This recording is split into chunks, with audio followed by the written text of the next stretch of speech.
Bismillahirrahmanirrahim. Assalamualaikum warahmatullahi wabarakatuh. Alhamdulillahilladzi anzala al-Qur'an hudan lin-nasi wa anzala al-Qur'an fi syahri Ramadan. Alhamdulillahilladzi hadana lihada wa ma kunna linahtadiya laula an hadana Allah. Asyhadu an la ilaha illallah wahdahu la syarikalah wa asyhadu anna Muhammadan abduhu rasuluhu syahadatan tunjina ila yaumil qiyamah, amma ba'd. Hadirin jamaah salat maghrib yang dimuliakan Allah, insyaallah pertama kita bersyukur kepada Allah karena kita masih bisa bersilaturahim. Mudah-mudahan Allah Subhanahu wa taala memberikan kita nikmat dan anugerah iman ini sampai kita akhir hayat kita. Amin ya rabbal alamin. Salam dan selawat atas junjungan Nabi besar Muhammad SAW. Allahumma salli wa sallim wa barik ala sayyidina Muhammad. Mudah-mudahan kita akan mendapatkan syafaat beliau di akhirat kelak. Amin ya rabbal alamin. Hadirin jamaah salat maghrib yang dimuliakan Allah, insyaallah pada pertemuan awal ini kita ingin membahas dulu tentang kitab Siyam atau berkaitan dengan puasa Ramadan. Nah, kita mulai dari ayat Al-Quran.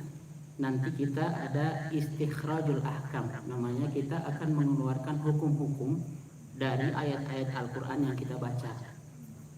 Jadi ayatul ahkam atau ayat-ayat yang berkaitan dengan hukum. Jadi dari ayat yang saya bacakan nanti atau landasan dasar perintah puasa Ramadan dulu. Dan dari situ nanti kita tahu hukum-hukum selain apa yang ada di dalam Al-Quran. A'udzu billahi minasyaitonir rajim. Bismillahirrahmanirrahim. Ya ayyuhalladzina amanu kutiba alaikumus syiyam kama kutiba alal ladzina min qablikum la'allakum tattaqun. Hai orang-orang yang beriman, diwajibkan atas kalian berpuasa sebagaimana diwajibkan atas orang-orang sebelum kamu agar kamu bertakwa.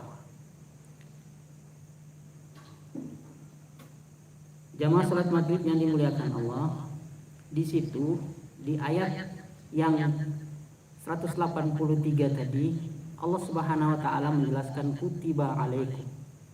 Ini dalam ilmu usul fiqh disebut dengan nasun qat'i atau nas yang memang tegas dan jelas bahwa puasa Ramadan itu merupakan satu kewajiban.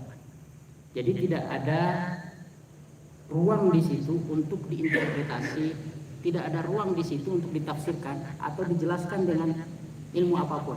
Maka ketika Allah Subhanahu wa taala menjelaskan bahwa kutiba alaikumus syiyam, kalau diwajibkan atas kalian berpuasa, maka itu fardhatun. Maka para ulama menjelaskan inna syiyamu syahr Ramadan fardhatun wa ruknun min arkanil Islam. Sesungguhnya puasa Ramadan itu adalah satu kewajiban dan salah satu dari rukun Islam. Kalau disebut rukun, berarti kalau kita sebut rukun haji itu apa? Wukuf di Arafah. Apakah sah haji seseorang kalau dia tidak wukuf di Arafah? Tidak sah hajinya. Maka Islam seseorang itu bergantung kepada syahadat, bergantung kepada sholatnya, bergantung kepada rukun Islam. Kalau disebut rukun Islam berarti kesahan atau keabsahan seorang masuk ke dalam Islam itu harus melakukan rukun-rukun itu. Maka kalau kita lihat sholat itu disabdakan oleh Rasulullah, faman aqamaha faqad aqamaddin. Kalau dia itu menegakkan sholat karena dia rukun ini, faqad aqamaddin, maka dia itu sesungguhnya telah menegakkan agama. Faman tarakaha faqad hadamaddin. Kalau dia sesungguhnya dia meninggalkan sholat, maka dia sesungguhnya telah menghancurkan agama. Artinya rukunnya itu dia hancurkan dengan dia tidak menjalankannya. Sama halnya dengan puasa Ramadan. Maka ketika kita tidak melakukan rukun dari Islam ini dengan sengaja atau tidak sengaja, maka sesungguhnya kita telah menghancurkan agama ini sebenarnya tanpa kita sadari. Maka ditegaskan oleh Rasulullah dalam hadis yang diriwayatkan oleh Ibnu Umar radhiyallahu anhu. Bunyal Islam ala khamsin. Sesungguhnya Islam itu dibangun atas 5 perkara. Yang pertama syahadat, yang kedua adalah sholat, kemudian yang ketiga adalah menunaikan zakat, yang keempat adalah puasa, dan yang kelima adalah haji. Jadi rukun atau Islam dibangun atas 5 perkara. Dasarnya ada 5. Itu bangunan Islam itu dasarnya 5. Kalau namanya dasar itu atau pondasi nggak kelihatan, jadi dia nggak kelihatan ya, di bawah dia. Maka kalau kita mau lihat suatu bangunan itu kuat atau tidak, maka landasannya itu kuat atau tidak ya. Jadi syahadatnya kuat nggak, sholatnya kuat nggak, puasanya kuat nggak ya. Maka kalau bangunan Islam sekarang roboh ya, kita sambil ngobrol saja. Bangunan Islam itu roboh berarti memang karena pondasinya tidak kuat pondasinya. Maka kalau ada bangunan berarti harus ada atapnya. Apa atapnya? Wazar watusanamina al jihad. Maka sesungguhnya atapnya itu adalah jihad. Jadi yang untuk menutupi atau menaungi suatu bangunan itu harus ada atapnya. Maka lengkap sebenarnya Islam. Maka hadirin yang dimuliakan Allah, istikhraj al-ahkam, kita mengeluarkan hukum dari ayat tadi. Yang pertama, kalau Allah sudah mengatakan bahwa itu adalah wajib, maka apa hukumnya orang yang mengingkari kewajiban puasa? Beda ya ketika kita mengatakan dia mengingkari kewajiban puasa dengan dia tidak mau melakukan puasa ya. Orang yang mengingkari kewajiban puasa berarti para ulama menjelaskan ya, man taraka shauma syahr Ramadan jahidan li fardiyatihi fahuwa kafir. Barang siapa yang meninggalkan puasa Ramadan itu karena dia menganggap bahwa puasa Ramadan itu bukan satu kewajiban dari Allah, maka dia telah kafir. Maka syariat Islam ini sama dengan sholat. Yang membedakan antara Islam dengan orang kafir itu adalah sholat ya. Kalau seseorang berpikiran bahwa puasa Ramadan itu nggak diwajibkan atau sesuatu yang tidak wajib, ya berarti dia telah kafir. Kafir ini banyak tingkatannya. Orang yang tidak mensyukur nikmat Allah itu juga disebut kafir ya. Kafir yang paling tinggi adalah orang yang tidak memeluk Islam. Artinya dia murtad atau keluar dari Islam, atau memang dia tidak memeluk agama Islam. Yang kedua, hukum yang kedua dari ayat di atas adalah apa hukumnya orang yang meninggalkan puasa dengan sengaja atau karena malas ya. Maka para ulama menjelaskannya. Di antaranya adalah di situ ada Imam Nawawi ya. Sesungguhnya dia telah melakukan salah satu dosa besar ya. Dan wajib baginya untuk mengganti, mengqadha, dan itu menurut kesepakatan arba'u mazahib, 4 mazhab. Jadi kalau seseorang meninggalkan puasa dengan sengaja atau karena malas, maka dia wajib mengqadhanya. Kemudian yang kedua, ada yang berpendapat yang berbeda seperti Ibnu Hazm ya, yang menjelaskan bahwa ada juga Syekh Muhammad Shalih Utsaimin di situ, bahwasanya bagi orang yang tidak berpuasa dengan sengaja tanpa ada uzur ya, dia tahu nih puasa tapi dia malas, dia nggak mau mengerjakannya, maka baginya tidak ada qadha puasa, dia berdosa itu. Sama dengan orang tahu sholat, waktunya sholat zuhur itu zuhur tapi dia sengaja meninggalkannya sampai besoknya atau sampai sholat asar, dia tidak wajib mengqadha, tapi dia mendapatkan dosa. Karena apa? Karena waktunya puasa dengan sholat itu adalah waktu muqayyad, waktu yang sudah ditentukan. Jadi syariatnya sudah ditetapkan. Inna sholata kanat 'alal mu'minina kitaban mawquta. Sesungguhnya sholat itu sudah ada waktu-waktu tertentu yang telah ditetapkan oleh Allah.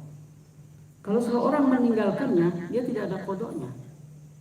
Karena apa? Tidak ada dalil yang menjelaskan tentang hal itu ya. Kaidah fikihnya illa ma dalla dalilu ala amriha, kecuali ada dalil yang menyuruh untuk mengatakan bahwa dia harus qadha Yang wajib qada dalam ibadah puasa adalah orang yang punya uzur.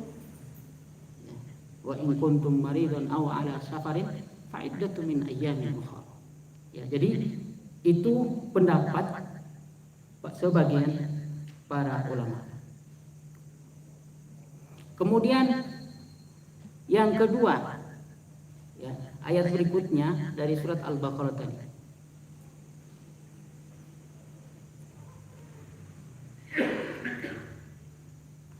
Ayyaman ma'dudat, faman kana minkum maridan aw ala safarin fa'iddatu min ayyamin ukhra.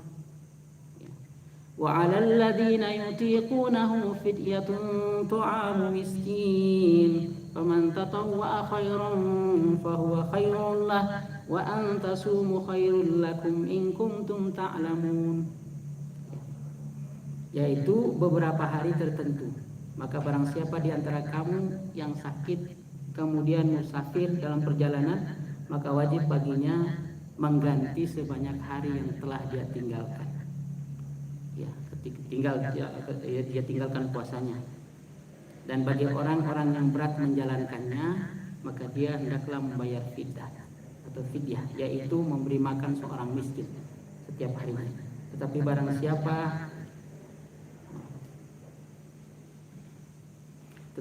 siapa dengan paman tatawwa, barang siapa yang ingin mengerjakan kebaikan, fahuwa khairul lah, dan itu lebih baik baginya, wa antasumu khairul lakum, dan lebih baik bagi kalian untuk berpuasa, in kuntum ta'lamun, kalau kalian itu mengetahui tentang itu. Yang pertama yang dijelaskan di dalam ayat itu, hukum yang dikeluarkan dari ayat itu adalah uzur orang yang tidak berpuasa. Wa in kuntum maridun aw ala safar. Yang pertama adalah orang sakit. Nah, sakit di sini ini yang disebut di dalam ilmu ushulul fiqh lafzul umum, bahwa ini sakit yang dijelaskan oleh Al-Qur'an ini masih lafaznya umum. Jadi tidak dijelaskan sakitnya kumaha, bagaimana sakitnya. Maka para ulama menjelaskan itu sakit yang bagaimana di sini yang dijadikan uzur supaya kita tidak bisa berpuasa. Nah, yang pertama adalah sakit, ya, jika takut kalau nanti dia berpuasa semakin bertambah sakitnya. Ya, ini mungkin bisa melalui keterangan dokter atau kita sendiri yang merasakannya. Ya. Yang kedua, ini jumhur para ulama menjelaskan itu. Ulama Syafi'iyah, Hanafiyah, Malikiyah, dan Hanabilah itu menjelaskan hendaklah dia berbuka. Yang kedua, sakit yang dimaksud di sini adalah apabila sakitnya membahayakan bagi yang berpuasa. Dia memang sakitnya sudah parah, ya. Maka di situ para ulama jumhur menjelaskan wajib baginya untuk berbuka. Tadi wajib baginya, ini wajib baginya untuk berbuka. Karena Allah Subhanahu wa taala menjelaskan di dalam Al-Qur'an apa? Wala tuhliku anfusakum. Jangan kalian itu merusak diri kalian sendiri atau mengarahkan kalian itu kepada hal-hal yang membahayakan. Allah tidak suka. Sesungguhnya Allah itu Maha Pengasih lagi Maha Penyayang.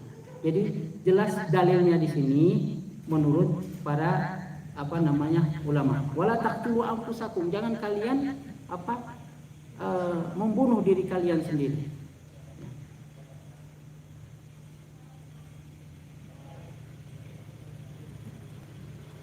Kemudian yang kedua yang disebut musafir.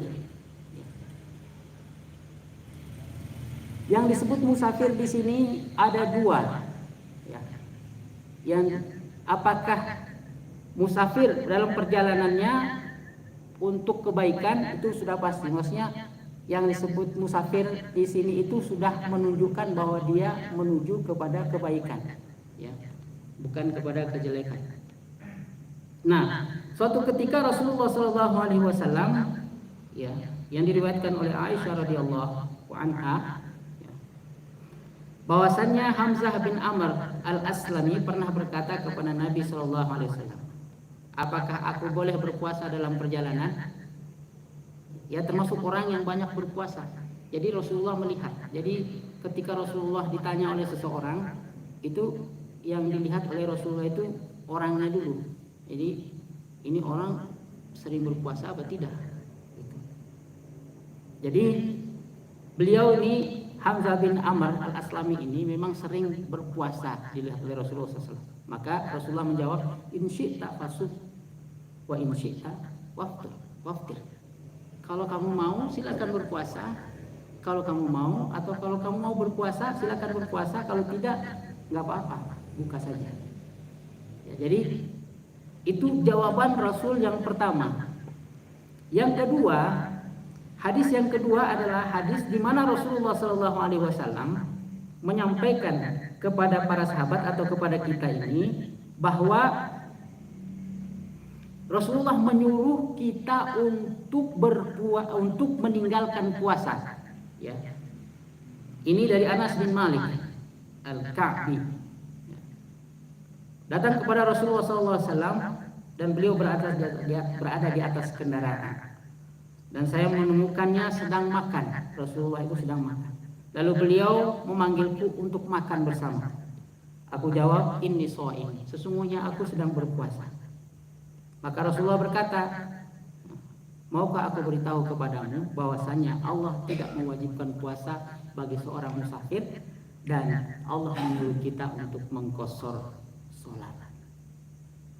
Ini jawaban Rasulullah SAW dari pertanyaan tadi. Nanti kita akan mengambil kesimpulan dari jawaban-jawaban Rasulullah SAW. Kemudian hadis yang diriwayatkan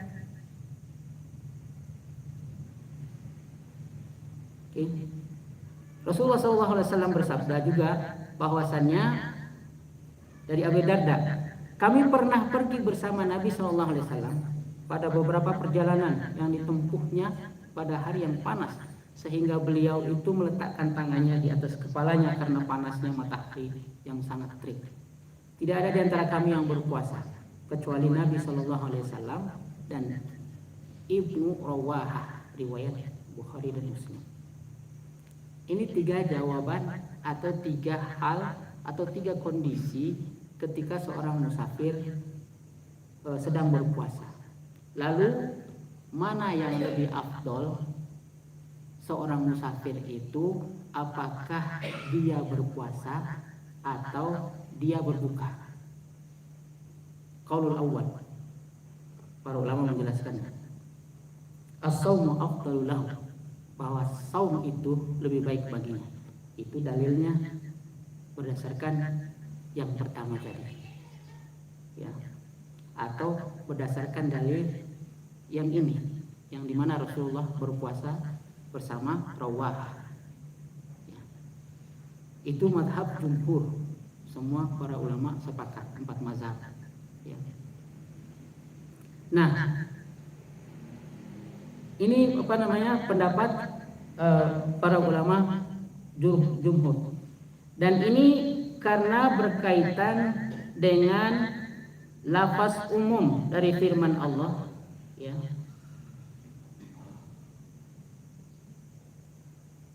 Wa antasumu khairul lakum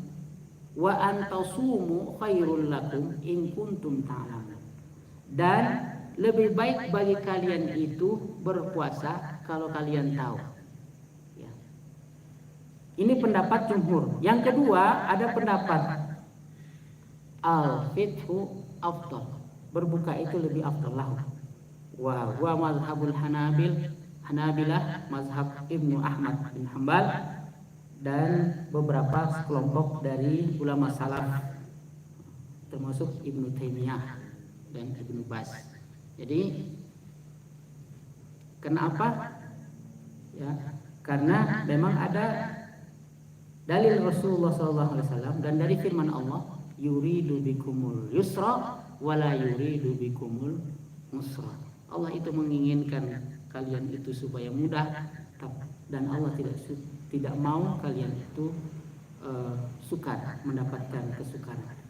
Ya, jadi kita pilih yang mana kira-kira itu tergantung kita, Bapak-bapak yang dimuliakan Allah. Kalau kondisi kita ketika kita dalam berjalan atau dalam musafir yang begitu panjang, misalnya kita tidak mampu, sudah, berarti kita ambil saja dari pendapat para ulama. Ini gunanya, karena kenapa para ulama itu berbeda pendapat? Karena memang banyak dalil-dalil yang disabdakan oleh Rasulullah SAW, kemudian tidak ada ketetapan di situ mana yang afdoliyahnya, tidak ada ketetapan dari Rasul. Maka di situ ada perbedaan pendapat. Dan ketika kita memilih pendapat atau salah satu dari pendapat yang berdasarkan dari dalil, dan kalau kita mampu untuk beristihad, mana dalil yang lebih kuat di antara beberapa dalil tadi, maka tingkatan seorang mukmin itu selain dia taklid, kita mengikuti mazhab. Tapi kalau orang yang punya ilmu, dia juga harus bisa mengcombine atau dia bisa melihat dalil-dalilnya. Mana yang dalil yang lebih kuat dari hadis Rasulullah, kemudian mana dalil yang kuat dari pendapat-pendapat para ulama. Seperti itu. Jadi kita bisa memilihnya.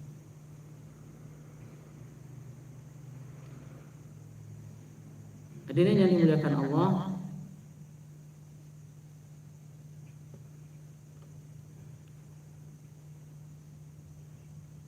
ada satu riwayat juga diriwayatkan oleh Imam Bukhari dan Muslim. Dalam satu perjalanan Rasulullah SAW pernah melihat kerumunan orang dan seorang yang berteduh di bawahnya. Maka beliau SAW bersabda, "Mengapa orang ini?" Mereka menjawab, "Dia sedang berpuasa." Maka beliau SAW menjawab, bukanlah termasuk kebaikan jika berpuasa dalam perjalanan. Ini bagi mazhab Hanabilah, itu alasannya seperti yang disabdakan oleh Rasulullah SAW. Hadisnya rawahu Bukhari dan Muslim.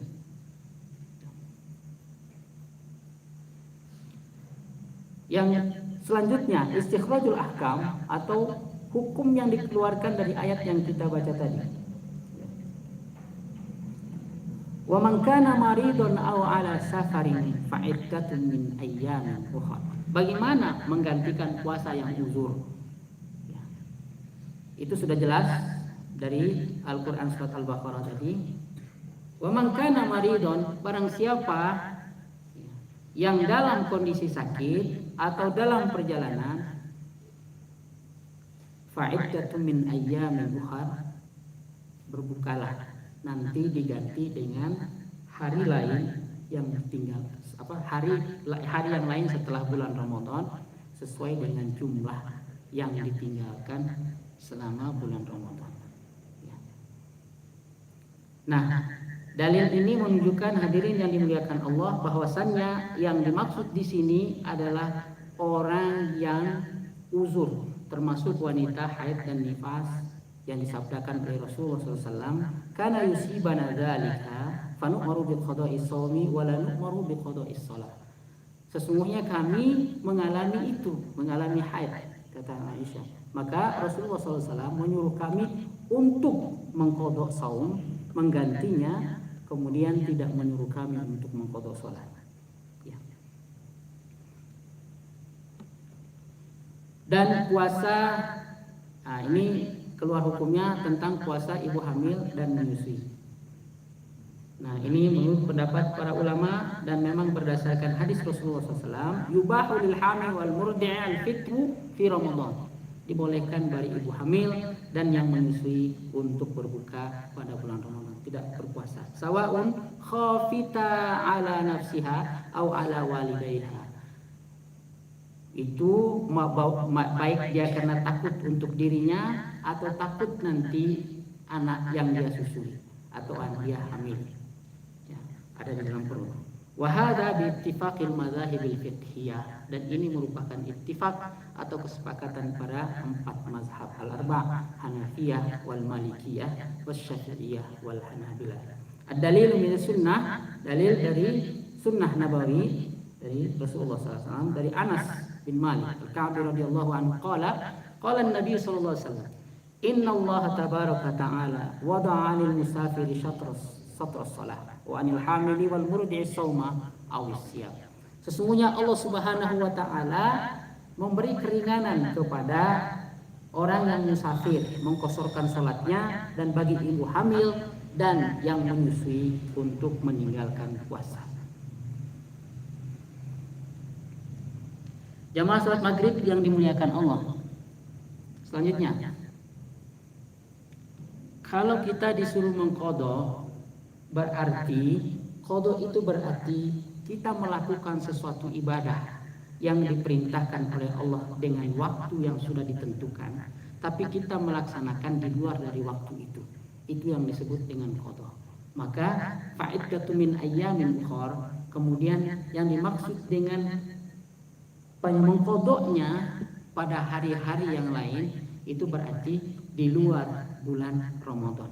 Bagaimana kita kalau misalnya di sini lafzul umum juga, di mana Allah Subhanahu wa taala tidak menjelaskan bulan setelah bulan Ramadan itu mau bulan apa kita qadhanya. Itu tidak dijelaskan oleh Allah. Maka menunda qadha puasanya karena ada uzur, maka bolehlah sampai Sya'ban, sampai nanti Ramadan, sebelum Ramadan berikutnya. Dan itu yang dilakukan oleh Aisyah radhiyallahu anha ketika ditanya, kana yakunu alayya shaum min Ramadan fama astati'u an aqtiya illa fi Sya'ban. Aku masih memiliki utang puasa Ramadan, kata Aisyah. Aku tidaklah mampu mengqadhanya kecuali di bulan Sya'ban. Salah satu perawi hadis mengatakan bahwa hal ini dilakukan oleh Aisyah karena kesibukannya mengurus Rasulullah SAW. Berarti di situ ada unsur uzurnya, bukan karena kesengajaan. Ya.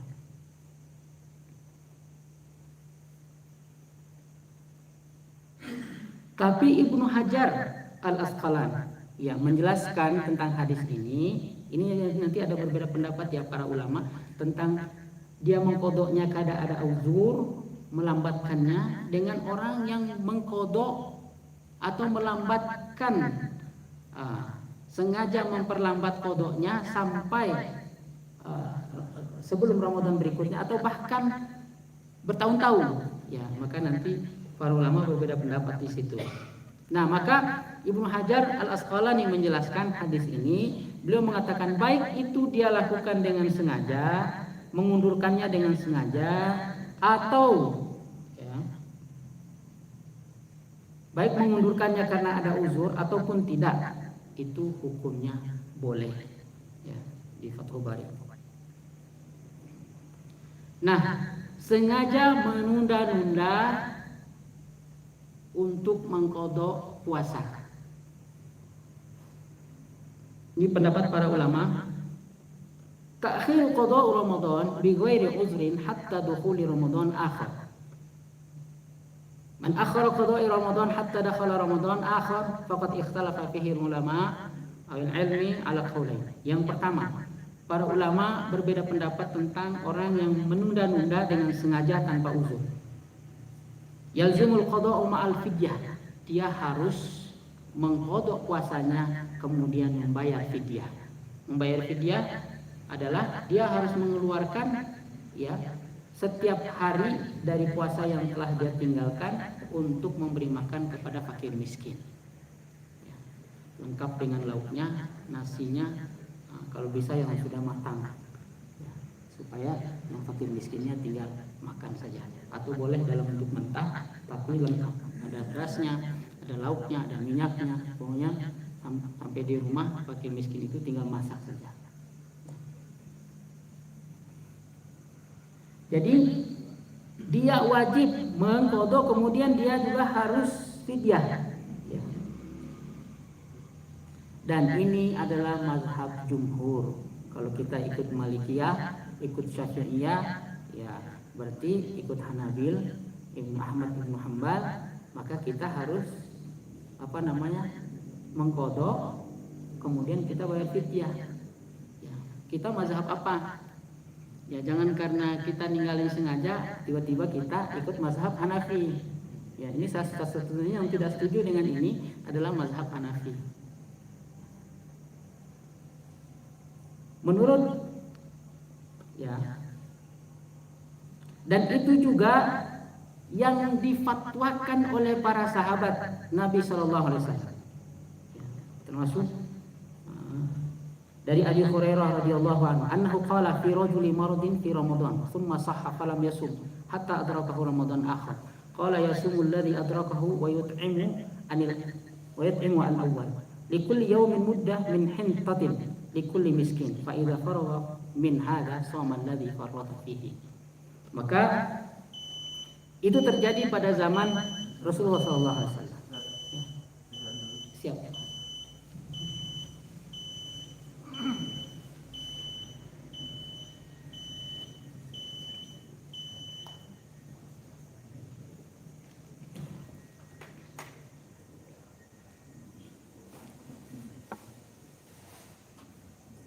Allahu Akbar, Allahu Akbar. Allahu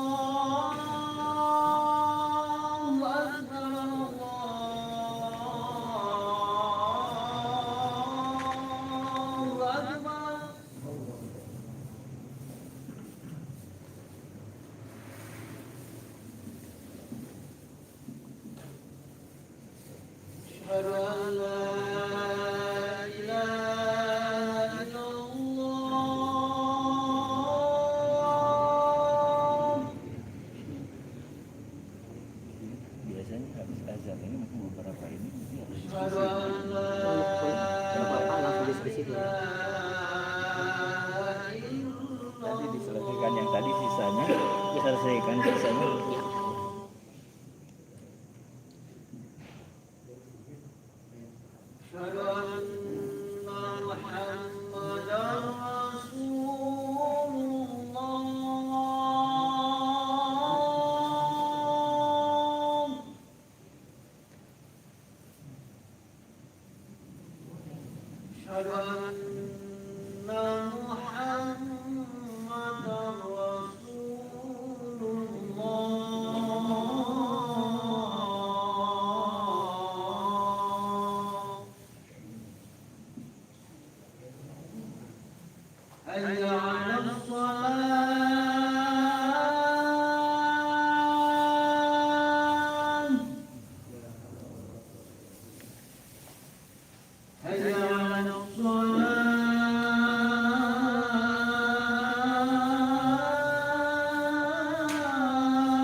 Jadi bapak-bapak yang dimuliakan Allah, jadi pendapat yang pertama tadi dia harus qadha, kemudian dia harus membayar fidyah, itu bukan hanya 3 mazhab tadi, tetapi juga ada para sahabat seperti Abi Hurairah, Ibnu Abbas dan Ibnu Umar yang berpendapat seperti ini. Dan Syaukani menjelaskan bahwasannya tidak ada pendapat para sahabat yang lain selain pendapat sahabat mereka ini. Berarti yang dalil yang kuat ini adalah orang yang menunda-nunda mengkodokkan puasa dengan sengaja, dia harus mengkodok puasanya, kemudian dia juga harus wajib membayar fidyah. Ya, tapi ada pendapat yang kedua, ini pendapat Imam Hanafi. Kemudian di situ ada juga mazhab yang lain seperti Ibnu Hazm dan Asy-Syaukani. Beliau menjelaskan tidak la yazimhu illal al-qada' faqat. Tidak perlu dia membayar fidyah kecuali hanya qada' saja. Karena apa? Lafzul umumi biqaulihi ta'ala. Karena lafaz umum dari apa yang difirmankan oleh Allah, faman kana minkum maridun aw ala safarin fa'iddatun min ayyamin ukhra. Artinya di situ tidak ada dijelaskan secara tegas bahwasannya orang yang mengkodok puasanya atau menunda-nunda kodok puasanya dengan sengaja, maka dia harus membayar fidyah. Enggak ada dalil Al-Qur'annya dan enggak ada juga dalil dari hadis Rasulullah SAW yang menegaskan itu, kecuali dari para sahabat.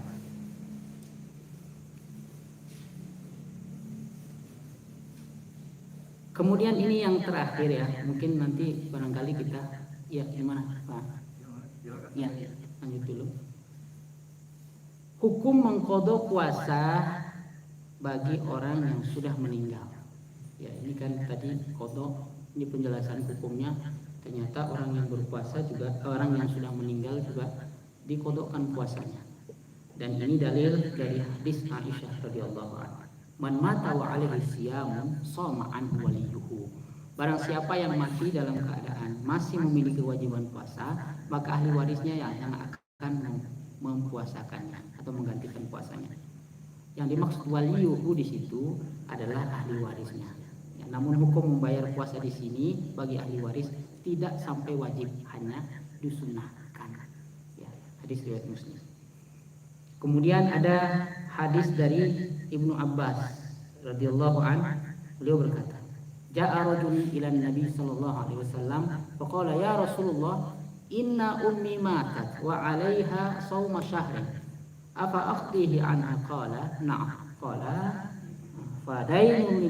fadainullahi ahaqqu ay yuqda. Seorang datang kepada Rasulullah SAW, laki-laki datang kepada Rasul. Kemudian dia berkata, "Wahai Rasulullah, sesungguhnya ibuku telah meninggal dunia dan dia memiliki utang puasa selama sebulan." Ada yang mengatakan ya puasa tersebut adalah puasa nazar. Apakah aku harus mempuasakannya? Kemudian Nabi SAW bersabda, "Ya, utang pada Allah lebih pantas untuk ditunaikan." Hadis riwayat Bukhari. Maka kita tapi para ulama di sini juga memiliki pendapat, ya, bahwasannya ahli warisnya itu bisa mengkodokkan dengan puasa, dengan cara puasa, atau dengan membayar fidyah.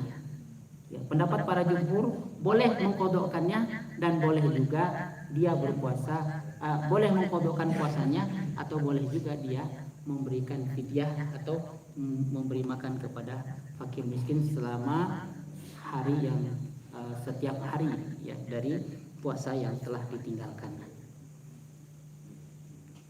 Hadirin jamaah sholat maghrib yang dimuliakan Allah. Kemudian siapa yang dimaksud di dalam ayat tadi ya, faman kana minkum maridun aw ala safarin fa'iddatun min ayyamin ukhra. Ya, dalam ayat tentang fidyah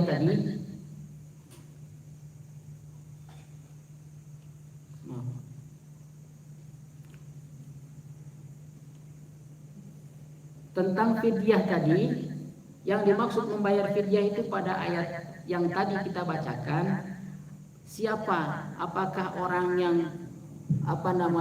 yang masih mampu berpuasa? Sebab ada tingkatan, maksudnya ketika kita masih mampu berpuasa itu tingkat pertama untuk kita lakukan. Jadi yang membayar fidyah yang dimaksud dalam ayat tadi adalah yang pertama, orang yang sudah tua renta dan memang tidak mampu untuk mengkodokkan puasanya. Orang yang sakit parah, jadi dia memang dengan sakitnya itu memang tidak mungkin untuk mengkodokkan puasa. Orang tua yang tua renta ini ya anaknya lah yang kalau punya harta, kalau orang tuanya tidak punya harta, maka anaknya yang membayar dia fidyah. Wanita hamil atau wanita menyusui, wanita hamil atau wanita menyusui ini dia kalau lahirnya setiap tahun ya itu susah itu kodonya kumaha itu. Ya. Hari ini tahun ini lahir, besok lahir lagi nggak bisa. Ya pas Ramadan nggak mungkin. Maka itu dia bayar fidyah. Orang yang sudah meninggal tadi dijelaskan. Orang yang sudah meninggal itu dibayar dengan harta ya. Kalau dia para ulama berbeda pendapat. Kalau dia meninggalkan puasa itu dengan sengaja, orang yang meninggal tadi dia sengaja meninggalkannya, maka wajib bagi ahli warisnya untuk membayar dengan hartanya, harta pemilik yang meninggal. Ya kalau bapak ya wajib dia bayar dengan itu. Artinya itu tanggung jawabnya, tanggung jawab dia. Gitu. Tapi kalau tidak sengaja boleh digantikan oleh ahli warisnya. Yang kelima adalah orang yang sengaja mengakhirkan qadha puasanya. Dia harus bayar fidyah. Itu jumhur ulama tadi. Ya.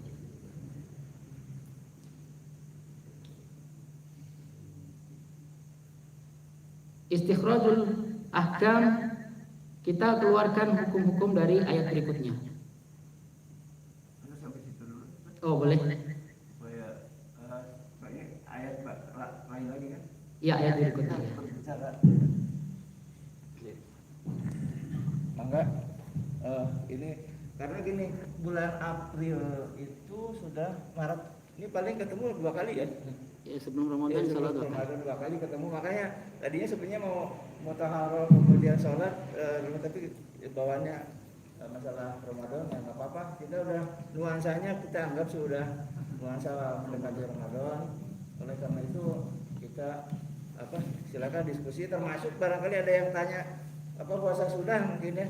Saya ini terus terang aja, tadi di WA grup tuh banyak yang ini puasa di bulan Rajab ya berturut-turut, apalagi terus bagaimana yang menyebarkan dapat pahala lagi. Jadi kadang-kadang tolonglah barangkali sesuatu yang ini pada puasa sunat pada ini kan kita Rajab, Syaban ya kan. Kemudian itu nanti baru masuk Ramadan. Jadi silakan enggak ada yang punya pertanyaan? Tahu itu? Waalaikumsalam. Yang membatalkan puasa diantaranya muntah dan mengeluarkan darah. Nah ini yang muntah yang bagaimana dan yang mengeluarkan darah yang bagaimana dari maksud? Apakah kalau sholat itu juga termasuk membatalkan puasa? Ya.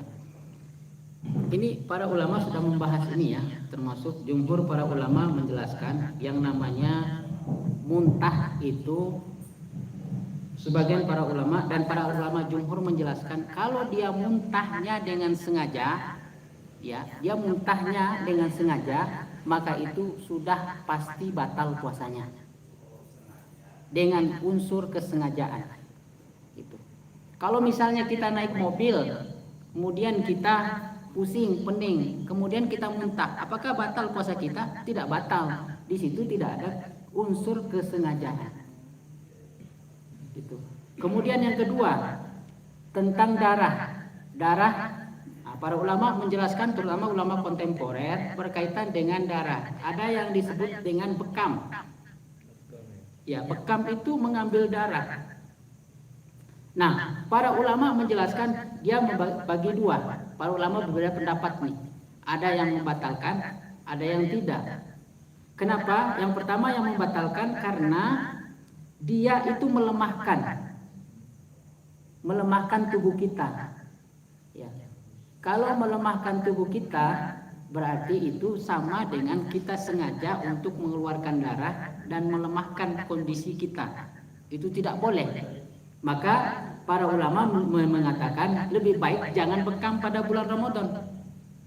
kecuali kalau kita mengambil darah. Beda, para ulama sepakat kalau mengambil darah itu tidak menjadi cek lab, ya.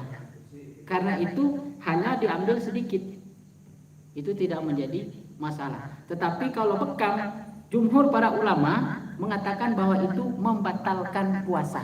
Walaupun ada yang mengatakan tidak membatalkan, tetapi jumhurnya mengatakan batal puasanya karena sengaja untuk melemahkan dirinya. Ya. Itu suntik gimana? Kalau suntik kumaha? Tergantung apa yang dimasukkan ke dalam tubuh. Karena yang membatalkan puasa itu yang masuk dari mulut. Ya. Kalau suntik, apakah itu yang dimaksud untuk menguatkan tenaga berupa misalnya vitamin untuk menguatkan tenaga, itu batal. Tapi untuk pengobatan, nah infus itu untuk apa? Pengganti makanan bukan? Batal puasanya.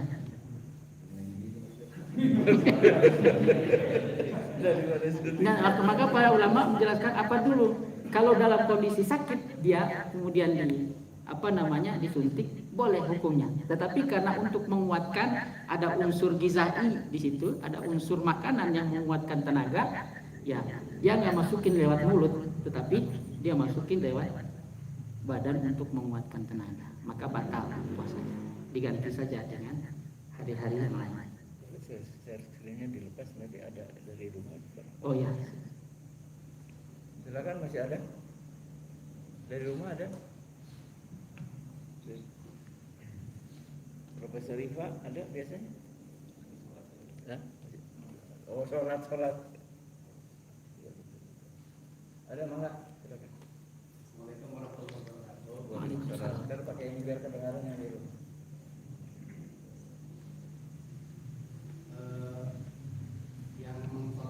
Yang sudah meninggal itu untuk ahli waris, contohnya 7 hari bukan yang ketinggalannya gitu. Itu bagi ahli warisnya misalkan 4 orang, itu apakah harus membayarnya itu harus 1 orang 2 hari atau gimana? Oh iya. Itu tidak dijelaskan. Jadi lafzul umum. Jadi boleh ganti-ganti, tidak jadi masalah. Karena tidak ada penjelasan harus diganti oleh 1 orang. Misalnya anaknya siapa misalnya yang diganti, misalnya dia 7 hari harus dikodokkan. Dari 4 anak atau dari 7 anak, ya 1-1. Boleh 1-1. Boleh 1-1. Semua. Itu yang kedua Pak, kalau ukuran fidyahnya itu ukuran membayar fidyahnya itu apakah saat memberi makan 1 hari 3 kali atau 1 hari 1 kali? 1 hari 1 kali. 1 hari 1 kali. Tapi dengan ukuran makannya dia kan? Iya, dengan ukuran makan, bukan makan dia, makanan kita. Bukan, dia makannya ayam ini kaki mahal-mahal gitu. Iya, memang yang paling ininya maksudnya ya kalau misalnya yang kodok puasanya fakir miskin, misalnya dia di rumahnya makan tahu, makan ini misalnya. Nah, para ulama menjelaskan yang terbaik. Makanya bahasanya di situ para ulama tidak mengatakan harus makanannya ini, sesuai dengan apa yang dimakan oleh pihak yang yang mengkodokkan. Jadi kalau makan kita di rumah biasa ayam, ya itu yang kita kasih. Yang sering kita makan apa? Itu yang terbaik. Gitu. Tapi nggak semua orang juga. Kalau orang miskin yang nggak ada, nggak mungkin sama dengan orang kaya. Maka di situ sesuai dengan makan yang kita makan. Ada lagi? Untuk ini Pak, misalnya Pak perjalanan yang jadi patokan jauhnya kan apa namanya Pak?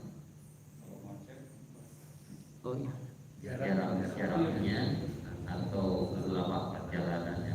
Karena sekarang pakai pesawat kan. Iya. Beda lagi ceritanya kan. Kalau para ulama dahulu dia menghitungnya dengan jarak jauh, menghitung kilometer. Ya, selama dia meninggalkan lafz umumnya atau kalau dibahasakan selama dia meninggalkan kampung halamannya, dia keluar dari kampung halamannya, berarti itu sudah disebut dengan musafir. Ukurannya dia keluar dari kampungnya. Nah dulu kampungnya kan jauh-jauh, ya kan. Kalau kita sekarang bagaimana? Ukurannya bagaimana?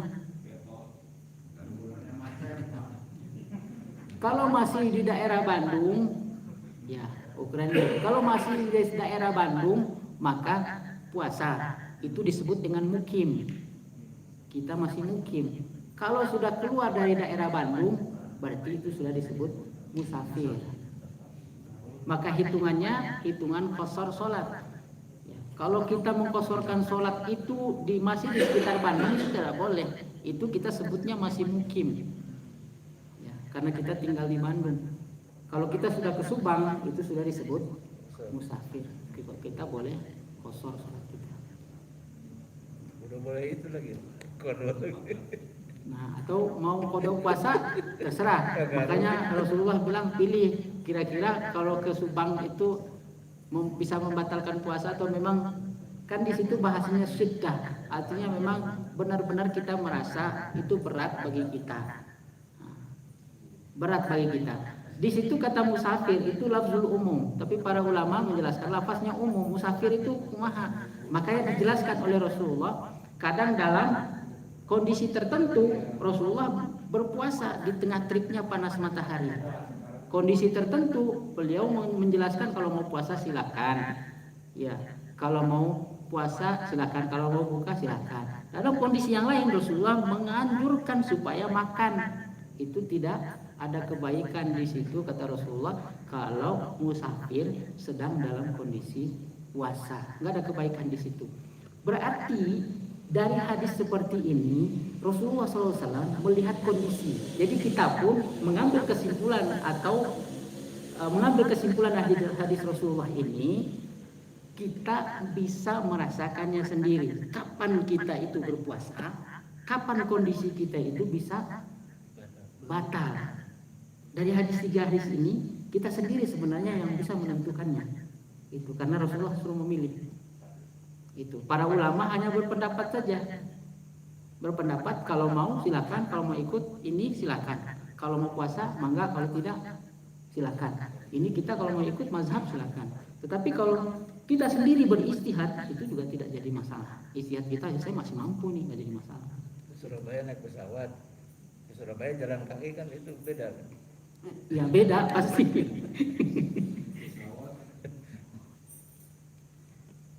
Ada lagi?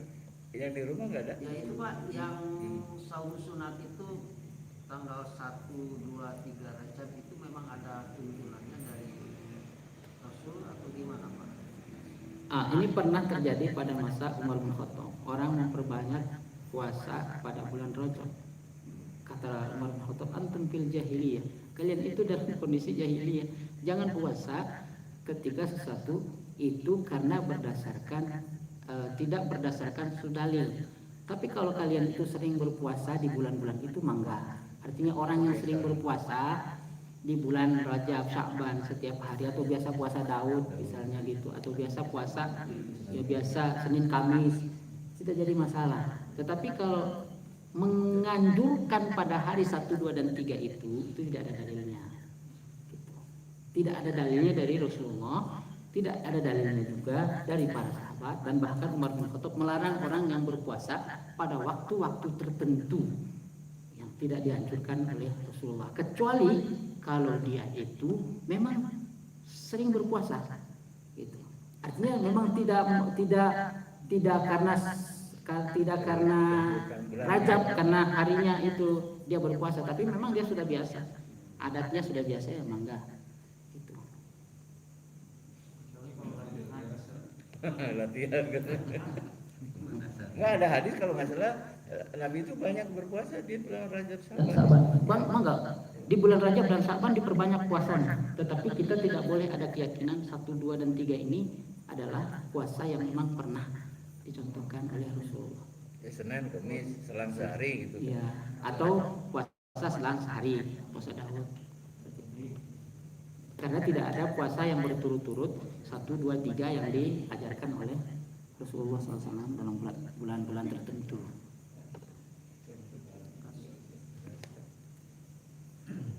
Cukup? Ada di rumah nggak deh? dari luar Abu Iba? Betul. Ibu Iva, Enggak, Bu. saya mau menanyakan dulu. Profesor Iba. Oh, ya. Waalaikumsalam. Waalaikumsalam, Bu. Baru saya isap dulu ya, jadi agak ketinggalan. Ini tadi yang kaitannya dengan puasa bulan Rajab ya. Ya. Saya di WA tadi. Itu bagaimana tadi hukumnya, bagaimana itu yang 1, 2, 3 itu apa Pak? Saya tadi kurang jelas mendengarkannya. Oh ya. Ya Ibu, tidak ada dalilnya yang berkaitan dengan puasa berturut-turut pada 1, 2, dan 3 bulan Rajab. Tapi kalau kita mau berpuasa, maksudnya Rasulullah menganjurkan kita untuk berpuasa di bulan Rajab dan Sya'ban, memperbanyak puasa di bulan Rajab dan Sya'ban. Ya boleh kita puasa, yang paling bagus itu yang dicintai oleh Allah itu puasa Daud. Ya. Ceritanya tadi. Ya. Ceritanya itu masih Ya, puasa. Ada yang saya pernah mendapatkan ini bahwa katanya Rasulullah itu di Rajab Rawah itu sudah berpuasa ya, sehingga ada juga orang yang menghitung nanti Lailatul Qadar itu sebetulnya bisa saja pada tanggal-tanggal sebelum liburan begitu. Itu bagaimana sebetulnya Pak? liburan udah level berapa? Sebelum apa Bu? Liburan dua ganjil 21. Oh, Sebelum liburan kan Lailatul Qadar itu itu ya sudah liburan gitu ya, Iya. sudah tanggal 20-an begitu. Iya, Umumnya 10 terakhir ya. Tapi ada juga yang mengatakan bahwa karena dimulainya ada yang puasa itu di bulan Rajab Rawah, sehingga bisa saja Lailatul Qadar itu tidak di liburan begitu, tapi di kebelasan gitu Pak. Oh ya. Itu tidak, saya juga ini ragu ya, karena jarang para ulama menyampaikan hal ini. Iya. Ya pertama Bu, tentang puasa tadi, Rasulullah itu berpuasa di bulan Rajab dan Sya'ban, terutama di hari Senin dan Kamis. Artinya itu memang puasa sunnah, atau lebih dari itu, selang-seling. Karena puasa yang paling dicintai oleh Allah Subhanahu wa taala adalah puasanya Nabi Daud, puasa selang-seling. Ya, sehari puasa, sehari tidak. Jadi kalau kita mau berpuasa di bulan Rajab dan Sya'ban, ikuti aja syariatnya Senin Kamis, atau memang kita berpuasa selang-seling seperti Nabi Daud melakukan dan Rasulullah menguatkan itu. Itu yang pertama. Yang kedua, dengan alasan tadi berpuasa pada bulan Rajab, yang pertama sudah tidak ada dalilnya tentang bahwa puasa Rajab berturut-turut 1, 2, dan 3 itu memang tidak ada dalilnya. Bahkan pada masa Umar bin Khattab, orang banyak melakukan puasa di bulan Rajab dengan berturut-turut. Umar bin Khattab melarang. Ya kecuali kalau orang yang sering atau biasa berpuasa. Tetapi kalau dia jadikan itu sebagai suatu hal yang ritual gitu ya, ada keistimewaan di situ, itu sudah menyalahi sunnah atau menyalahi dari syariat yang sudah ditetapkan oleh Allah Subhanahu wa taala dan Rasulnya, tidak dicontohkan gitu ya. Kemudian tadi berkaitan dengan Lailatul Qadar, hadis yang sahih itu dan Rasulullah menjelaskan bahwa Lailatul Qadar itu turun di 10 malam terakhir. Kemudian para sahabat, 10 malam terakhir itu yang dimaksud gimana Rasul? Kata Rasulullah itu di malam-malam ganjil. Jadi memang itu hadisnya sahih. Jadi begitu. Jadi Rasulullah menegaskan 10 malam terakhir, kemudian malam-malamnya ganjil. Bahkan ada satu hadis yang menjelaskan malam ganjil itu adalah malam ke-27. Ada dalilnya. Itu. Makanya kalau di negara-negara Arab, malam 27 itu penuh masjid itu. Karena memang ada hadis Rasulullah yang menunjukkan bahwa malam yang dimaksud malam ganjil itu Lafaznya pertama umum, lafaz Rasulullah mengatakan 10 malam terakhir. Ditanya kemudian malam ganjil. Kemudian para sahabat mengatakan malam ganjil itu kira-kira malam itu berapa? Rasulullah mengatakan 27. Maka orang-orang itu berbondong-bondong pada malam 27 melakukan ibadah. Ya karena saya dengan sabda Rasulullah tadi. Itu Bu. Satu lagi pertanyaan barangkali. Mangga Bu. Ya, tadi saya dengar mengenai kode sahur untuk almarhum ya. Iya. Tapi kalau sengaja meninggalkan diambil dari hartanya, fidyahnya, kalau tidak maka bisa diambil dari putranya atau keluarganya. Betul. Tadi bagaimana ya? Ya betul, ya. Betul. Jadi kalau dia almarhum meninggalkan dengan sengaja, unsur kesengajaan, maka diwajibkan baginya untuk mengeluarkan fidyah dari harta yang dia miliki. Itu. Tetapi kalau misalnya tidak ada unsur kesengajaan, kalau sakit, berarti ahli warisnya yang mengkodokkan atau memberikan fidyah. Seperti itu. Tapi kalau misalnya juga dia sengaja kemudian tidak punya harta, sudah dibagikan ke ahli warisnya, ya ahli warisnya juga yang harus bayar. Seperti itu. Itu pilihan yang pertama. Punten tadi saya di awal mendengar bahwa puasa yang dikodo itu adalah puasa yang memang ada sebabnya, misalnya musafir, hamil atau melahirkan. Sedangkan yang sengaja itu tidak bisa dikodok. Nah, ya itu pendapat para ulama, jumhur ulama dua.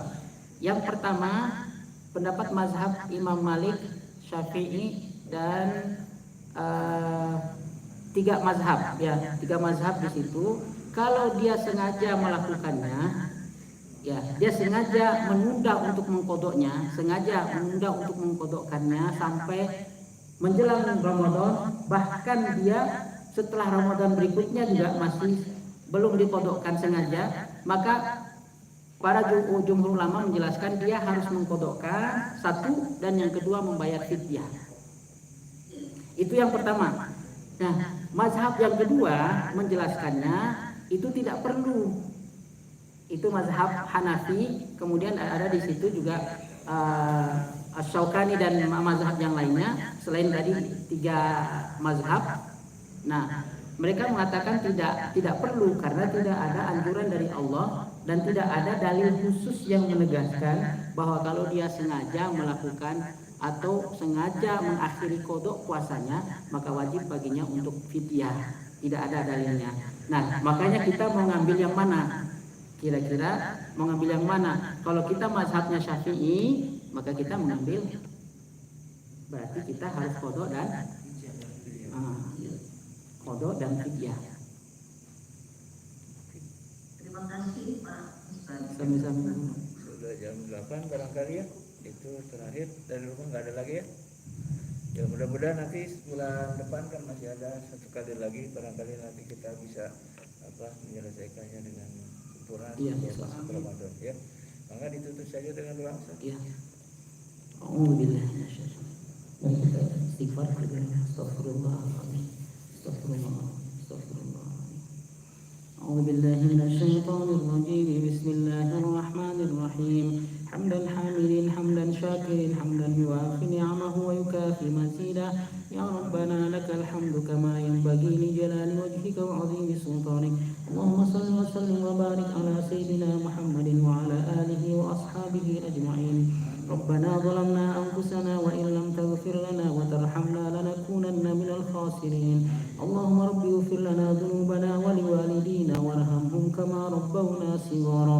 ولجميع المسلمين والمسلمات والمؤمنين والمؤمنات الأحياء منهم والأموات إنك أنت الغفور الرحيم. اللهم يا الله لا تدع في مقامنا هذا ذنبا إلا غفرته ولا هما إلا إلا فرجته ولا دينا إلا قضيته ولا مريضا إلا شفيته ولا علما إلا نفعته ولا حاجة من هوائج الدنيا والآخرة إلا قضيتها ويسرتها يا أرحم الراحمين. اللهم نور قلوبنا بنور القرآن، اللهم نور قلوبنا بنور القرآن، اللهم نور قلوبنا بنور القرآن كما نورت الأرض بنور الشمس وقمرك أبدا أبدا برحمتك يا أرحم الراحمين. ربنا آتنا من لدنك رحمة وهيئ لنا من أمرنا رشدا. ربنا آتنا في الدنيا حسنة وفي الآخرة حسنة وقنا عذاب النار. صلى الله على سيدنا محمد وعلى آله وصحبه وسلم، وآخر دعوانا أن الحمد لله رب العالمين.